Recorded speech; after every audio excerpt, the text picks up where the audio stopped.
Welcome to M&A Unpacked, the weekly show where we bring on experts in MSP M&A, case studies from those who have gone through or are going through the process, and top M&A and business minds to help you maximize the value of your MSP, whether you're buying, selling, or just trying to improve your business.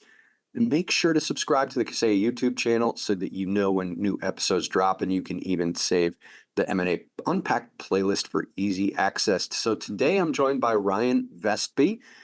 He is from originally joined CompVision, a company called CompVision as employee number 3 at 21 while touring the country in a professional rock band. He became the CEO of the company in 2009. He did several acquisitions of his own before joining with VC3 recently, and we're going to talk to him about everything. A really interesting person here. And Ryan, we're officially going to change the name, I think, to Two Bald Guys with Beards. What do you think? I like it. Well, and you know what? It sure feels like I'm in the right spot when I have somebody else that's follically challenged like I am. There's you kind of limited choices on your haircut, but it's good to be here with you today. Awesome. So, listen, interesting story. And I talked to you last week, so I got to know you a little bit, and I found your story very interesting. You came to CompuVision with no tech background, really. You No. came in as a number 3 employee, but you were touring the country in a professional rock band at 21. You made that transition. So I got to hear about being on the Yeah. road and being in a rock band. That sounds much cooler than what we're doing here. Well, it was definitely a fun time in my life, and if I think about the stopover, just the opportunity that was presented to me, and I give all the credit to our founder, a guy named Bernie Bourgeois, who, he was a guitar player in his own right. So I think he might have had just a little special soft spot in his heart. He's like, let's give this guy a shot and we see if we can help him out and, he can learn the business. But at that time, I played in a hard rock band. I've always used the word rock is interesting because it's everyone's definition, but it was called Broken Nose, and we toured the country and I think we recorded 4 CDs, and it was just, it was such a cool experience growing up and doing that. And at the same time, I joined CompuVision, and it really, I thought it was going to be just a stopover. It was a great spot. He let us, the founder let us take time off to go on tour and do these things. But as I got into this industry and started to learn a lot more, a lot of it was self-study to get my, thing like my MCSE, which was a thing back then. I had to study kind of twice as hard as everybody else because I didn't grow up with computers. I didn't grow up kind of like having this passion around it that I see today. People that can just kind of work circles around. I see my young kids on computers and they're incredible. But it was a great spot where, I could do both things. I could live my life as a musician, but I could also kind of start building this career. And really what happened was the career started outpacing the band. And a band is hard. It's like a marriage with 5 other people, and you're trying to keep things together. And it reminds me a lot of a business. And I make this comparison all the time. I call VC3 like my next band. It just has a better budget than the first one. Because there's a lot of similarities. You need the core values, you need a vision, you need to be able to really put a great product out on the field or on the stage. And so I've taken a lot of life lessons from the band and layered them into the business, even to this day with a complex, mature platform like VC3. That's very cool. And how did you? So let's go back to CompuVision. You were there for a bunch of years, and let's fast forward to at some point you decided to buy it, or the owner came to you, and kind of talk us through that. Like, why you, number one, Sure. and how did that I'm all still, work? I'm still asking that question every once in a while. I feel incredibly grateful and fortunate that things happen. The one thing growing up within that business, and I feel like I've grown up in that business. I was 21 when I started, which is quite young. And then by 33, I got asked to become the CEO, and I became a minority partner. But when I think back of all the lessons I learned, like back then, it was very similar to probably like a small MSP today. Like, you had to wear many different hats. It was kind of an inch deep, mile wide. You had to do everything at any time. And I had this belief that, if I say yes to everything that's asked of me, like my value is going to grow. I'm going to be actually become, more important to this organization and just more important to society. So I always have this saying, I've said it many times before, like I viewed my career like a stock. Either I can do things to increase the value of it or I can do things to decrease the value of it. And I always found like every time I said yes, it always increased the value. So when somebody needed to do something or needed to get something done, think about certifications. Back then, we used to take care of a lot of printers. Nobody wanted to be certified in printers. And so, we needed somebody to get certified in Lexmark printers. I'm like, I'll do it. I just put my hand up to everything. And it's not like I love printers, but I just knew we needed to get that done to win this deal or get this job done and make it happen. And so there was a saying in our business called, your reputation was built on results. And so I put my hand up and said yes to everything. And I started just, really, really driving results. And that created this reputation. And I really believe, if you asked our founder from CompVision, like why him? Why now? Was just really, I kept showing repeatable success around everything I took on. I don't think I was the smartest guy. I don't think, I didn't come in with an MBA and understand the MSP world, but I was willing to learn. I was willing to say yes to things and really create this kind of energy around our business that, anything's possible. And I still believe that today. Like none of that has changed. Obviously the complexity in what we do, we're surrounded by so many smart people now, where it just changes. You actually get the best of people where they become subject matter experts now, which we wouldn't have had that luxury way back when. And that just opened the door to a lot of different things. And when I got an opportunity to become a CEO, and you asked the question about the ownership, like I'm in this rare situation where I was an employee when I started and became an employer. So I never actually ever forgot about what it felt like to be an employee, what I liked, what I didn't like, how I want to be able to look at things moving forward. And so I always look through an employee lens while we're making these decisions. What would I want if I'm working here as an employee? And so that never fell on deaf ears. And so, at the time, and when I think back now about how many succession plans fail, like truly never come to fruition. And in our industry as well, even though it's a young industry, there's founders or CEOs that are getting along in the tooth. And instead of maybe selling, they would love to have a succession plan, but it just never works out. And ours is, I guess, one of those success stories where our founder realized that, we needed to figure out a way for me to get some equity. And at that point, when I started, I wasn't thinking about equity. I didn't know anything. I just wanted to be able to have the weekends off. And as you kind of grew, the opportunity really changed my mindset to become this owner's mindset and what would I do and what would I look at. But like anybody that's driven, if you asked him today, he's like, it was never enough, and he just always wanted more. And I think these kind of type A driven people are never, settled with something. Like the finish line never, ever gets there. And I was that same way. I wanted to grow the business. I wanted to do the right thing. I wanted to grow my ownership. And eventually, we got to a great point where, our founder wanted to exit stage left, and we structured a deal where we could do that. And he could successfully transition out, and I can transition in, and now we're on to the next chapter, and here we are. And that's pretty cool. So you did a bunch of acquisitions as CompVision. So before you fast forward now, you were recently acquired. We'll talk about that. But I want to talk about the acquisitions you did, because before you did anything, you started acquiring other companies.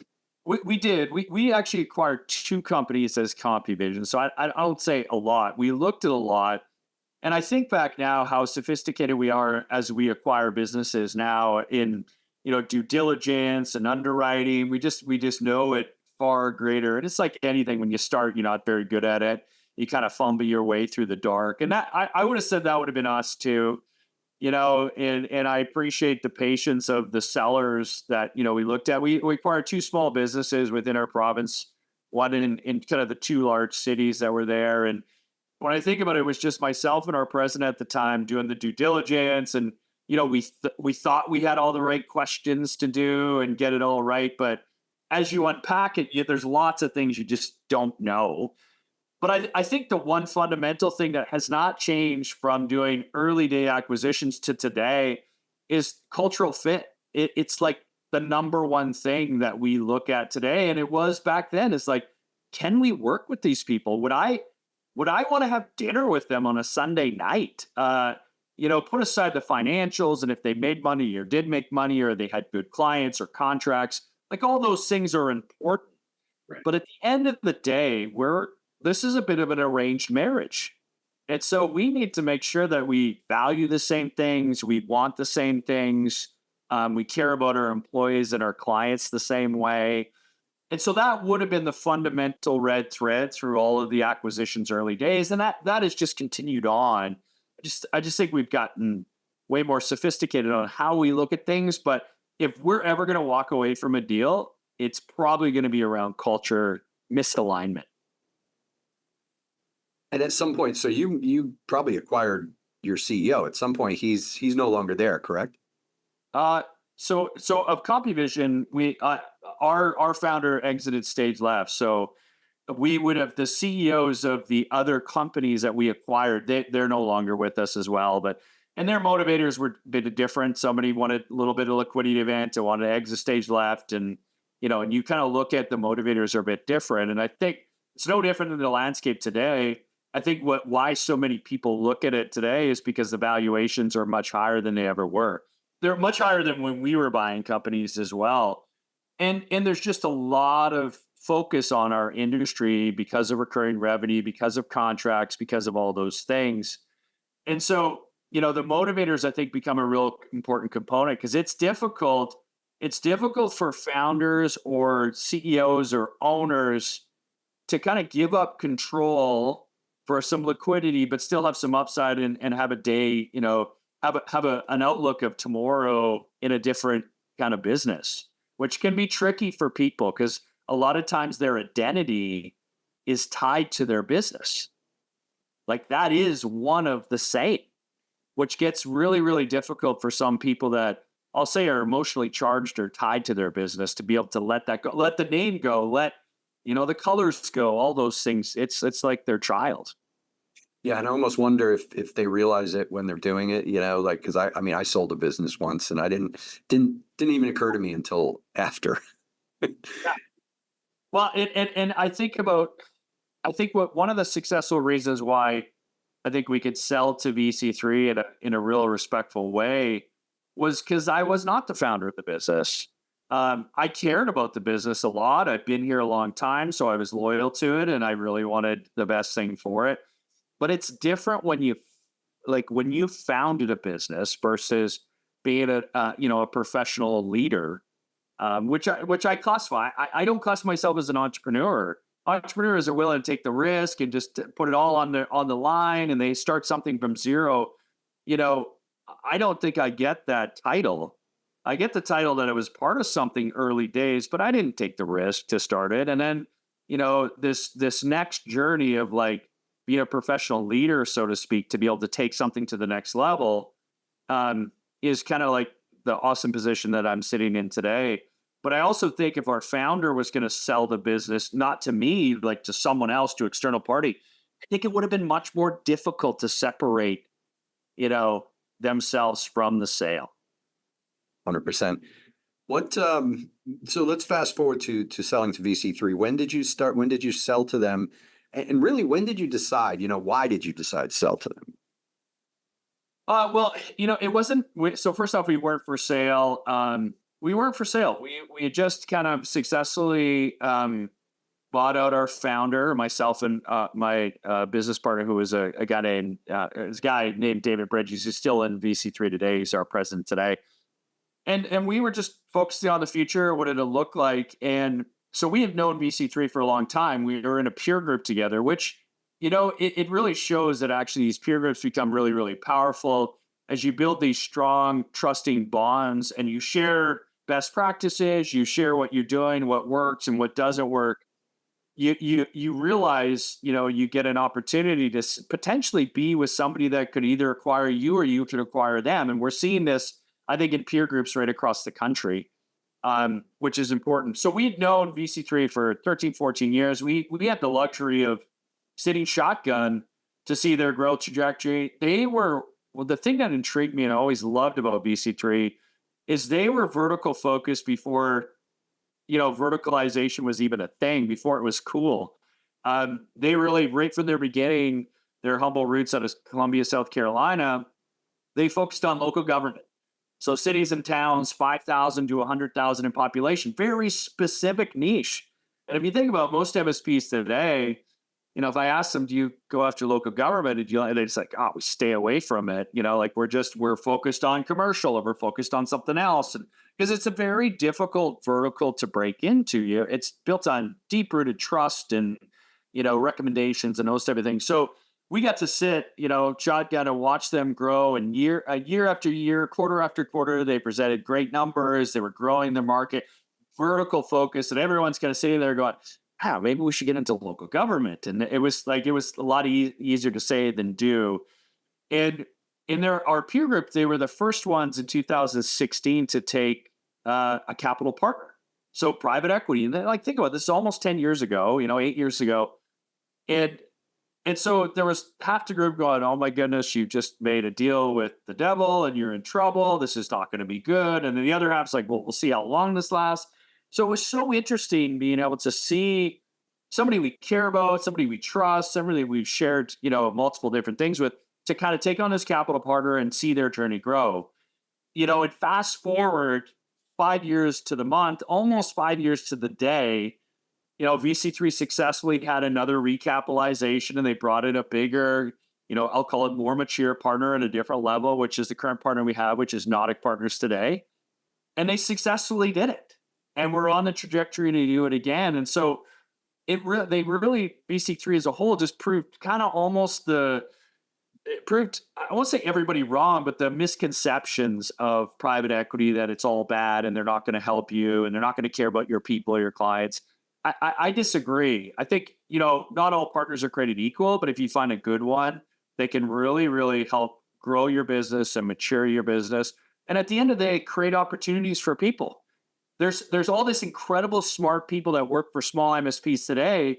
And as a founder and owner or CEO, one of their number one issues is like, how do we create growth and continue to grow so we can keep our smart people engaged and learning? And eventually, if the individual's appetite outgrows the trajectory of the business, they'll leave. And so that's one of the things why I think growth is so important, and to always be looking at what's in front of you. Yeah, and when we talked, you have a very unique view of what a platform is. You said something to me that stuck with me, that they're all formerly small MSPs. Yeah. And it kind of very humanizes it, because you're right. You said that, people have a negative view of platforms or private equity sometimes. So I'd love for you to explore that with you. Yeah, well, I just have this belief, like nobody just is born or wakes up running a 150, 200, $300 million business. Like somebody has to do it first. Somebody has to try it. Somebody has to cut their teeth on it. And so we've done 14 acquisitions in VC3. And so we did 5 last year. We'll probably do another 4 or 5 this year. But, and I meet the owners, and we always make sure that before we even get too far down the road, I'll fly out wherever they are in the country. I firmly believe heartbeats in a room, having people, in a room to feel energy of each other. Is this a good fit? Like, do we care about the same things? And you just can't hide that in a meeting in person. And usually over bread and, a great dinner and some, and some alcohol sometimes, all of a sudden just kind of shares, do we really, really care about each other? And what does that look like? But when we fast forward and we close the deal and we go in and we meet all the employees, and sometimes it's a shock, obviously. And some are excited, some are concerned, which rightly so. They just don't know. Their whole world is going to be changed now. And they've enjoyed this arranged marriage that they didn't have any voice into. But I always state this. I would just say, look around the room, and we bring a team of people, our integration team. We have a full integration team. And I'm like, every single one of these people came from a small MSP, just like you. And they took the opportunity. They looked at growth with excitement and not fear. And they just put their hand up and they said yes to the same things that I would have said yes to 20 years ago. It's like, you need somebody to get this certificate? Sure, I'll do it. We need somebody to go in the integration team. I'll do it. And so they were open to these opportunities, but I'm like, all these people know exactly how you feel right now because they either came from an acquired company or they came from a small MSP and moved over here and really just stretched their skills. And this is the interesting part about our industry because it's so young.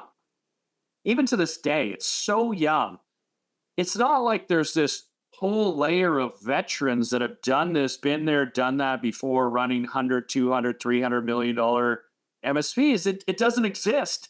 So I always describe this in our business, and I tell our people this all the time. I describe it like we're on a journey, like as a boat, and I'm like, we're too far from shore to turn back. Like we're in uncharted waters. We're figuring this out. Every next client, every acquisition, every $1 million of revenue you at is another step further into the unknown. But what I do know is we have smart enough people on this boat to figure out whatever engine fire there is. And we're going to have them and we're going to break things and we're going to fix them.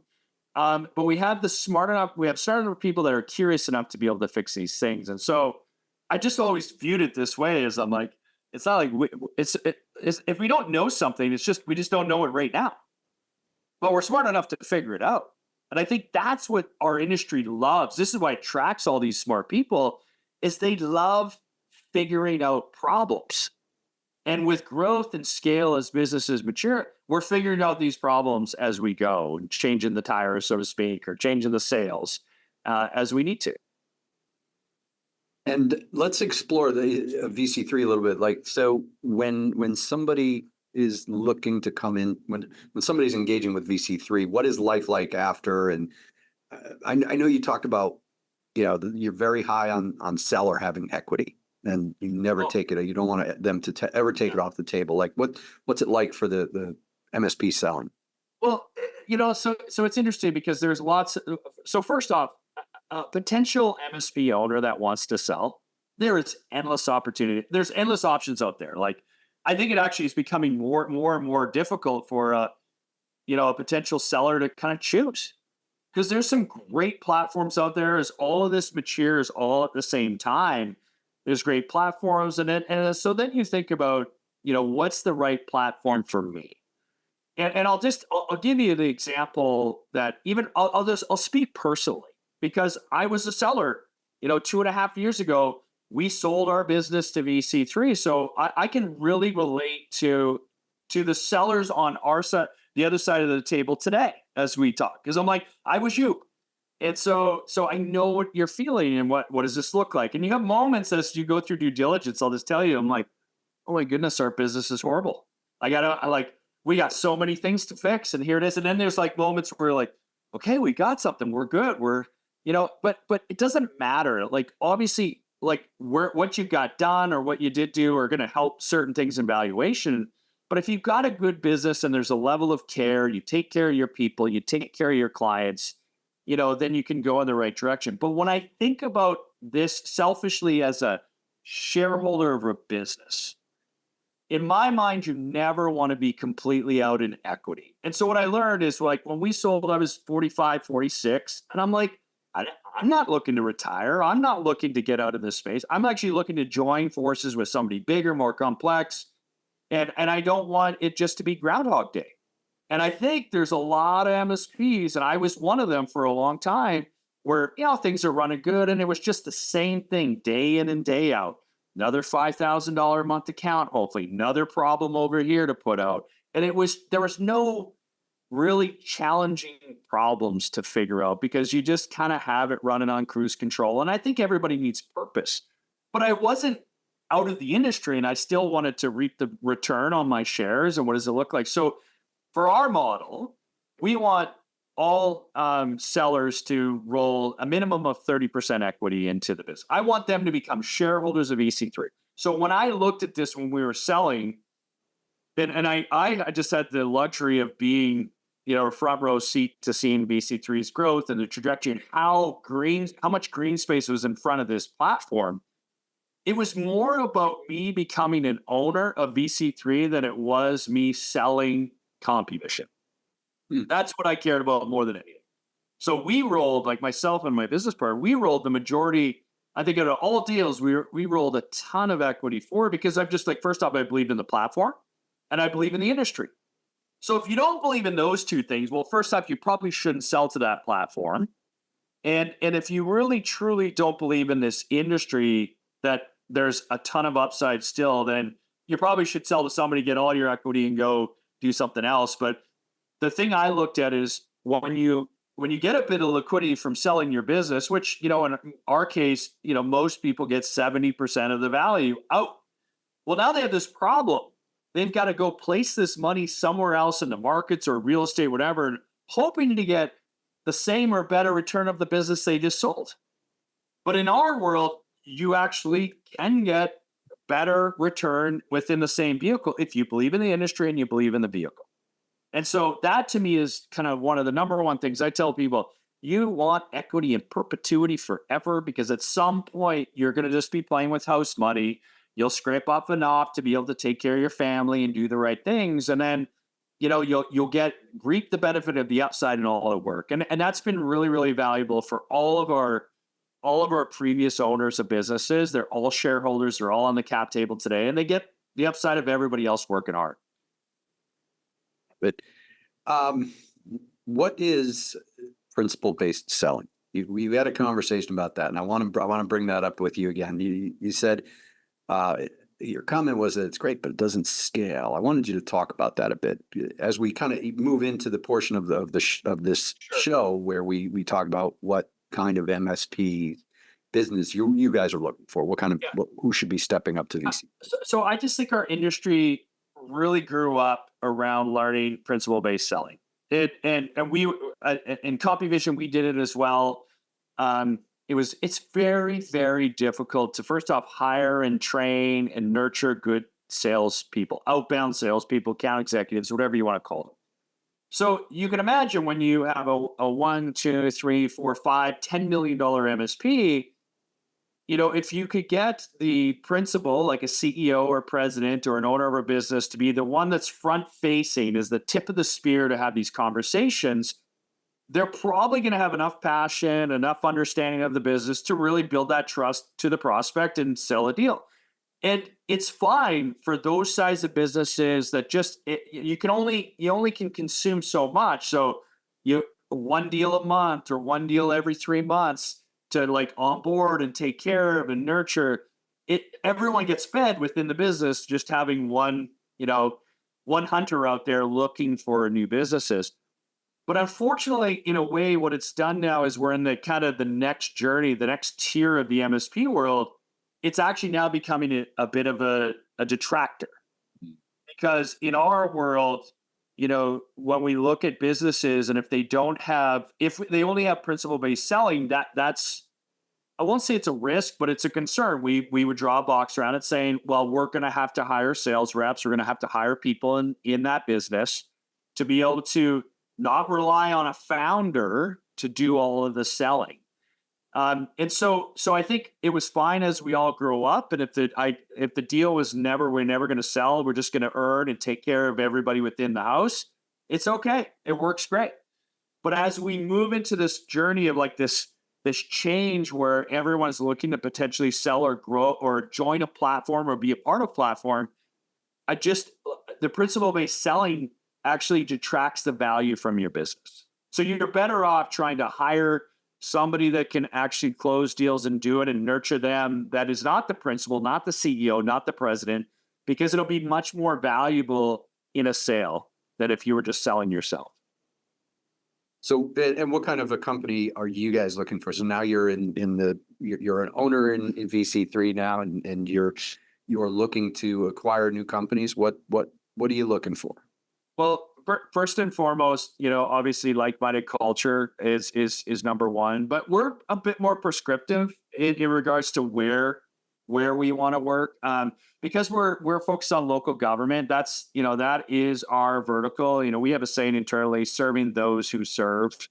So we really focused on, from cities and towns, from 5,000 to 100,000 in population. We do take care of larger cities as well, like doing cybersecurity and data backup, but also like special districts like water authorities and anything in the municipal space we really focus on. So our world is to find, like, I'll call it like-minded MSPs that focus on local government, which, Mike, that's like trying to find a unicorn. Right.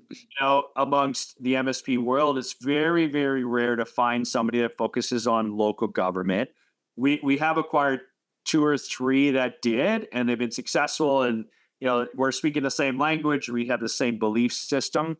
But so that's first and foremost across North America. If somebody was local government, they're looking to join really a true player in the local government vertical space. It's us. There's really nobody else that would be as large as and complex as we are. But if we're trying to target states, and we map the total addressable market across the United States for local governments. And so, for example, last year we really wanted to get into the state of Ohio. And you look for the roster, and there's not a lot of people that focus on local government, if any. So then the next best thing is like find a real reputable, MSP that's in that space that could be a launching pad for our recipe around local government. So we acquired a great business out of Lebanon, Ohio, which is this kind of small secondary tertiary market, which we love. We would rather be in the secondary tertiary markets than the NFL cities. Like that's where we do our best work. And there's a company called Go Concepts. We met the owners. We talked about our plan, and they did a bit of kind of like, I'll call it public sector work, but just it aligned. And then all of a sudden, once that deal happens, we layered on our playbook, and then we can start growing that base, because once you have bricks and mortar and you have the reputation and the resume to take care of, cities and towns, it makes a lot of sense for, those cities and towns in that state to say, why would we reinvent the wheel? Our partners or our people like us, our peers in other states are using these folks. Why wouldn't we use them? And so that really works well. So we're really prescriptive of like where we're looking, which states, what makes sense, in our market, and then just culture alignment and having some level of maturity is important, but it not a ton of. I mean, we acquire businesses anywhere from 3 million to 15 million in revenue. But I would say the majority of are in the 4 to 8, 4 to 9 range, because there's lots of those. Like I think there's less and less 10 plus $20 million businesses that, they're starting their own platform or they've already, been acquired, and there's just not a lot of those out there today. Well, I'm going to make sure to put your contact details in the YouTube description. So anybody who wants to, if you are watching this now, and you deal with a municipality in a secondary market, right? You're not looking for you said you're not looking for the bigger, do you do bigger cities? Like if New York City comes to you and says, hey. So the thing with New York City, and my joke is like, we typically wouldn't go after the city of Detroit, but we'd go after Lansing, Michigan. Okay. Like just these secondary tertiary markets. Now, I mean, with Detroit, we wouldn't sell the whole recipe, so we deal with a lot of larger cities over 100,000 in big play, but they would typically have a director of IT, they'd have a CIO, they would have somebody. So what happens is we sell ingredients that they need, for them to, create the IT governance and structure they want. So we do with a lot of cities. I don't want to dismiss that we wouldn't acquire somebody in a large NFL city, but what I find is a lot of the great partners that fit our model come from these secondary, tertiary markets. They believe in the same thing. They have the same values. And then also that area is typically our clients. They should be our clients, where, you have a city or town that has 50 to 100,000 people, they're our target market. And so why wouldn't we acquire an MSP that's in that space as well? So, and there's a lot of those across this country that, are looking for the next step, mitigate a bit of risk, have a bit of upside, create a spot where now their clients are more safe and secure with a larger entity, but then also their employees have this, unlimited upside to how they want to grow their career. Beautiful. Well, thank you, Ryan, for being here. How can people get in touch with you if they'd like to speak with you? Yeah, there's a couple different ways. Probably email's the best at ryan.vestby@vc3.com. You can also go to our website at vc3.com. But those two markers are probably the easiest. Feel free to email me if you want to learn more. I will just say, even if you're going through a process or you're considering it and you just want to run some idea, even if we're not a buyer and you're thinking, this is not the right fit, but I'd love to get some feedback and maybe some tips and tricks I need to think about when I'm selling my business, because we've learned a lot along the way, just as when we sold our business, but as we go through each iteration, they're all a little bit different. How we structure them, what does that look like? But I'm happy to share kind of my experience share around that, regardless if we're in a process or not. Because I think at the end of the day, it strengthens this industry, and we're such a new, we're early stages of like chapter two, I'll call it, of like consolidating, selling. What does that look like? What does my career look like? And it's an exciting time to be in this industry for sure. 100%. Well, Ryan, I can't thank you enough for taking the time out of your very busy day to share with the MSP community and for everyone watching. We thank you and make sure to tune in every Monday on the Kaseya YouTube channel for another episode of M&A Unpacked. And if you're not yet a member of that M&A concierge platform for MSPs, make sure to apply today. It's an amazing platform and it's 100% free for both buyers and sellers. See you next time, everyone.